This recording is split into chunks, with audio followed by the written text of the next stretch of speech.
Hello, Calculus 1. I wanted to help you with a couple ideas, last minute ideas. Again, still sticking with U substitution here. I kind of made it, this is a little bit of a difficult U substitution problem, so they're fun. I've done a lot of basic stuff with you and medium stuff.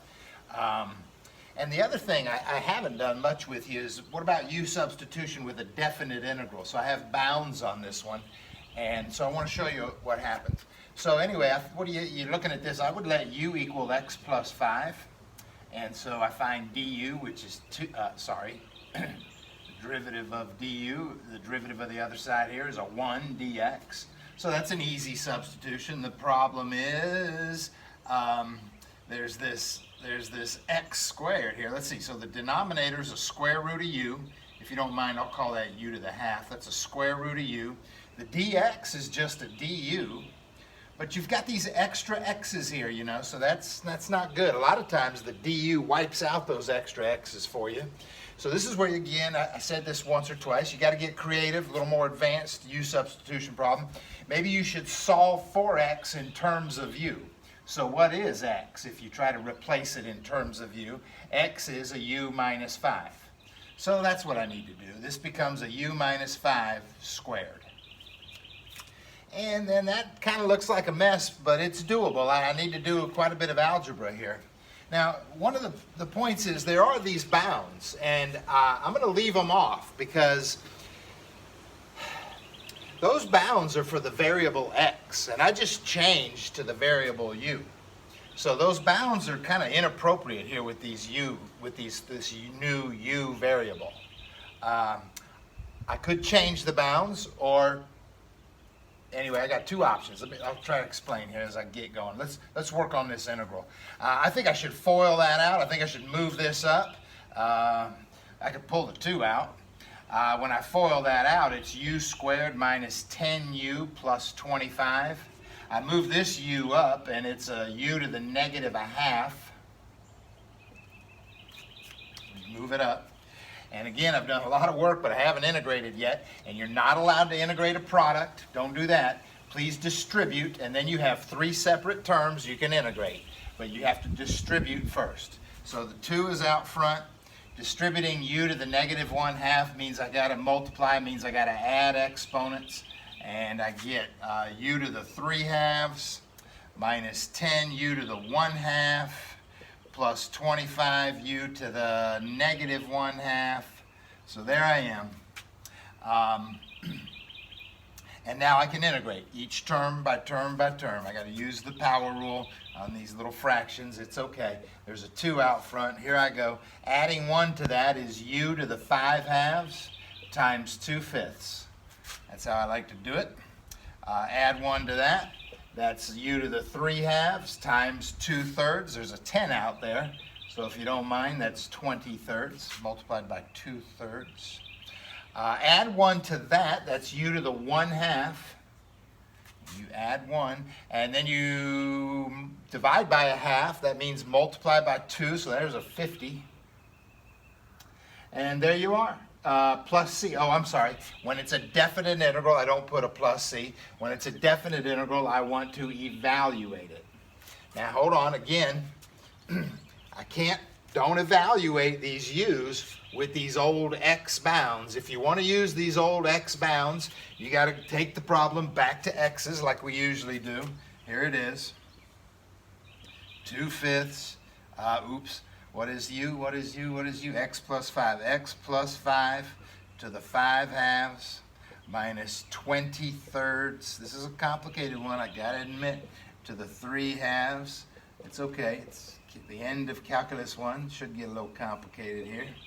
There we are. I plugged all the u's back in. Now I can evaluate it with those old x bounds, negative 1 to 4.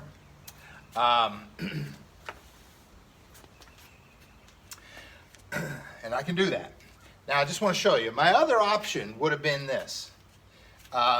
When you change the integral into u's, you can change the bounds into u bounds. So in this relationship right here, when x is a negative 1,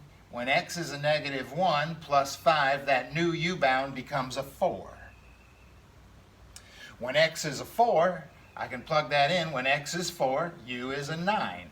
U is a 9. So the new u bounds are 4 to 9. And so then at the end of this problem, if I wanted to leave this answer in u's and evaluate from 4 to 9, I could. Or switch back to x's and evaluate with the old x bounds. It's the same thing. This did take a little more writing, actually a lot more writing.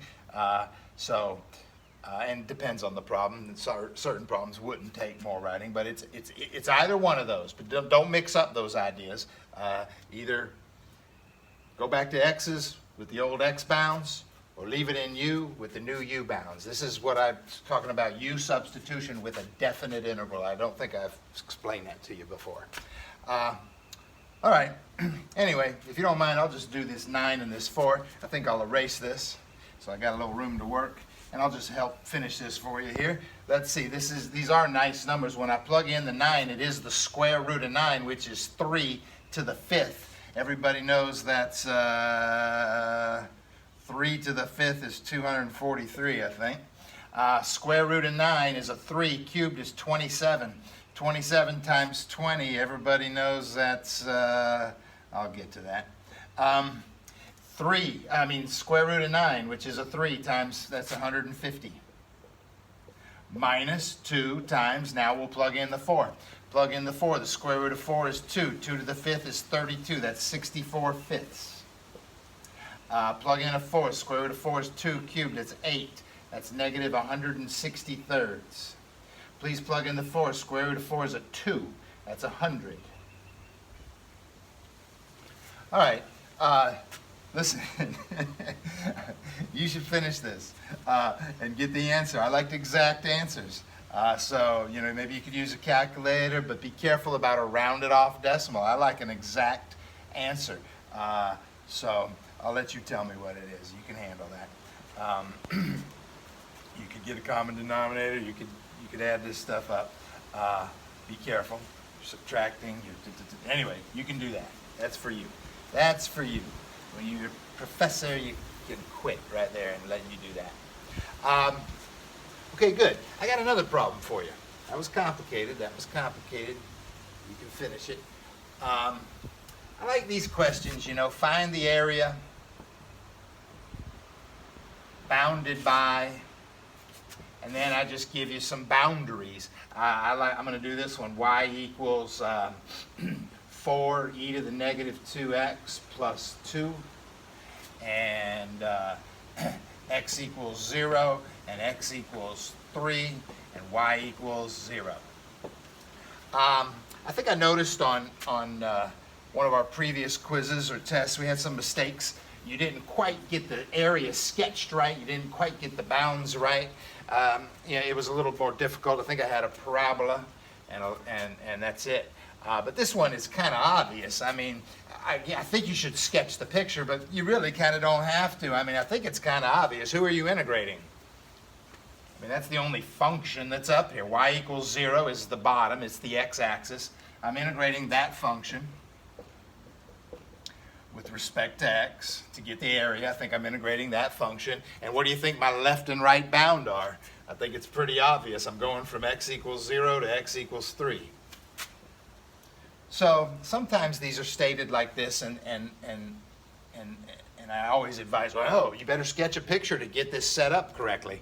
But you don't always have to. This one was kind of obvious. There's some of this in the homework.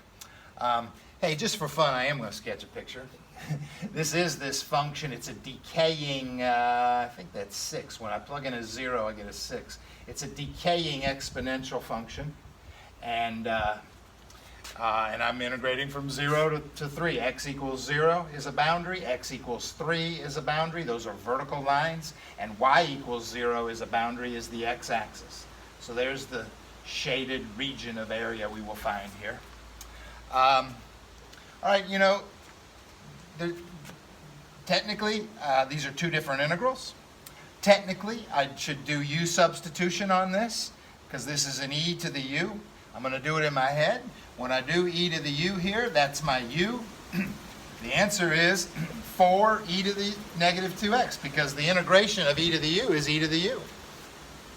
But if you do that u substitution, The du is a negative 2 dx, which I know, done it several times, it ends up spitting out a 1 over negative 2. So it spits out a negative 1/2. Hey, I'm going to integrate the 2 without u substitution. That's just a 2x.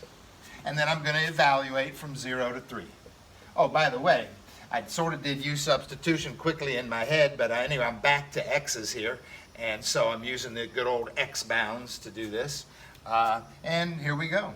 Again, I like my exact answers, so here we go. If I plug in a 3, that's a negative 2, by the way, e to the negative 6, plus a 6, minus, when you plug in a 0, you might have a habit of thinking it's all zeros. Be careful. When you plug in a 0 for an e function, e to the 0 is a 1. Then that's a negative 2. You plug in the 0 there, and that's a 0. So here we are. We have this negative 2, e to the negative 6, plus 2, plus 6, plus 2. That's a plus 8. So that's what I call an exact answer. You could write it a few different ways. That's an 8 minus a 2 over e to the 6th. E to the 6 is kind of a big number. This is therefore kind of a small number, a big number in the denominator. So it's 8 minus some small number. It's practically 8, probably 7 point something, something, something. But there it is, an exact answer. I mean, there it is. They're an exact answer. And you can pick up a calculator and decimalize it if you're interested. That's the area. All right, thank you for listening. The next topic, to finish this chapter 5, there's a few functions we haven't learned to integrate yet, and that is the inverse trig functions. So that gets good. That gets a little more difficult, a little complicated. That's not too, and that's the end of the chapter. That's the end of the course. So we got to get to work on some of that. All right, thank you.